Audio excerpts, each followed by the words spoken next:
Hi everyone, ಇದು ಬಂದು last Monday mini vlog ಆಗಿರುತ್ತೆ. ಸೊ ನೀಟಾಗಿ ರೆಡಿಯಾಗಿ ಕಾಲೇಜ್ ಕಡೆಗೆ ಹೊರಟೆ.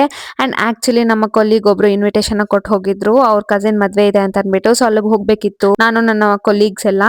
ಸೊ ಸ್ವಲ್ಪ ಕೆಲಸ ಇತ್ತು ಅಂತ ಅನ್ಬಿಟ್ಟು ಡಿಪಾರ್ಟ್ಮೆಂಟ್ ಅಲ್ಲಿ ನನ್ನ ಕೆಲಸನ ಮುಗಿಸ್ಕೊಂಡು ಆಮೇಲೆ ಕೆಮಿಸ್ಟ್ರಿ ಡಿಪಾರ್ಟ್ಮೆಂಟ್ ಕಡೆಗೆ ಹೊರಟೆ. ಅಂಡ್ ಇವರು ಅಷ್ಟೇ, ಇಬ್ರು ತುಂಬಾನೇ ಚೆನ್ನಾಗಿ ರೆಡಿ ಆಗಿದ್ರು.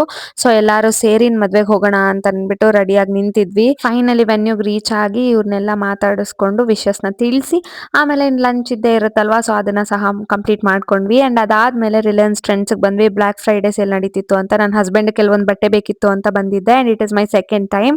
ಸೊ ಇನ್ ಕ್ಲಾಸಿಗೆ ಟೈಮ್ ಆಯ್ತು ಅಂತ ಬೇಗ ಬೇಗ ಕಾಲೇಜಿಗೆ ಬಂದು ನನ್ನ ಎಲ್ಲಾ ಕ್ಲಾಸಸ್ನ ನೀಟಾಗಿ ಕಂಪ್ಲೀಟ್ ಮಾಡ್ಕೊಂಡೆ. ಅಂಡ್ ಸ್ವಲ್ಪ ಕೆಲಸ ಆಯ್ತು ಅಂತ ಅದನ್ನು ಸಹ ಮಾಡ್ಕೊಳ್ತಿದ್ದೆ. ನೋಟ್ಸ್ ಪ್ರಿಪ್ರೇಷನ್ ಆಗಿರೋದ್ರಿಂದ ಸೆಮ್ ಎಂಡ್ ಅಲ್ವಾ, ಅದಕ್ಕೆ. ಅಂಡ್ ತುಂಬಾನೇ ಹೆಡೇಕ್ ಬಂದ್ಬಿಟ್ಟಿತ್ತು. ಅಂಡ್ ನನಗೆ ತುಂಬಾನೇ ರೆಸಿಸ್ಟ್ ಮಾಡಕ್ ಆಗ್ತಿರ್ಲಿಲ್ಲ ಅಂತ ಮನೆಗೆ ಹೊರಟೆ. ಅಂಡ್ ನನ್ನ ಹಸ್ಬೆಂಡ್ ಬಟ್ಟೆ ತಗೊಳ್ಳೋ ಗ್ಯಾಪ್ ಅಲ್ಲಿ ನಾನು ಸಹ ಒಂದು ಕೋಟ್ ಸೆಟ್ ನ ತಗೊಂಡೆ. ಸೊ ಇನ್ ಹಾಕೊಳ್ಳೋವರೆಗೂ ನನಗೆ ಸಮಾಧಾನ ಇರಲ್ಲ ಅಂತ ಅನ್ಬಿಟ್ಟು ಹಾಕೊಂಡು ಫಿಟ್ ಚೆಕ್ ನ ಮಾಡಿ ಇನ್ ಸ್ವಲ್ಪ ಎಡಿಟ್ ಮಾಡೋಣ ಅಂತ ಕೂತ್ಕೊಂಡೆ. ನನಗೆ ಆಕ್ಚುಲಿ ದಿನಕ್ಕೆ 24 hours ಸಾಕಾಗ್ತಾನೆ ಇಲ್ಲ ಅಂತಾನೆ ಅನ್ನಿಸ್ಬಿಟ್ಟಿದೆ. ಈ ನಡುವೆ ಅಂತೂ ಅಷ್ಟೇ ಹೆಕ್ಟಿಕ್ ಆಗಿದೆ.